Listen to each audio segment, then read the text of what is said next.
Պատարագի եմ եկել, բայց չէի ուզի, որ գալու այստեղ, որ այդպես է ես հետ դառնամ, որտեղ ինձ համար արդեն ձայնս թողում է, արդեն չգիտեի, որ գալու այստեղ։ Ամեն կիրակի գալիս եմ, իհարկե, նաև առավոտյան ժամերգության, երբեմն երեկոյան ժամերգության, բայց որ ինքը պիտի գար այստեղ ու այսքան հոսքը տեսա, արդեն Ինչու եք իրեն ասում եք դեմ եք այս ամեն ինչին, պատճառը ո՞րն է։ Ինչը դուք չգիտեք ինչն է պատճառը։ Հա, դուք ընդհանրապես լրագրող եք հարցնում եք, որովհետև ես տանել չեմ կարողանում իրան։ Ի սկզբանե տանել չեմ կարողացել։ Եկեղեցու դեմ Դե իհարկե դա էլ։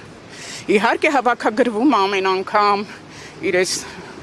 մեղմ ասած վճռագործությունը, բայց գոնե այս սրբավայրը չմտներ։ Գոնե։ Հիմա որոշել եք դեռ այստեղ չէ ինքը, որոշել եք մտնել։ Չէ, կմտնեմ դուրս կգամ, ես չէի ուզի տեսնել ոչ այս ոստիկանությունների շարքը, արդեն մեքենայից տեսա, որ հավաքված են, չէի ուզի ուղղակի մտնի այնտեղ, որտեղ իմ սրբավայրն է, որտեղ իմ նախնիների սրբավայրն է, որտեղ դարերից մեկը հայտնել է, որ միանում է իրեն, ինչպես եք վերաբերվում։ Ես չգիտեմ ճիշտն ասած, որ մեկն է, որովհետև ես չեմ ուզում ընկալեմ իրենց որպես իմ ազգի դավաճան, այսպես ասած։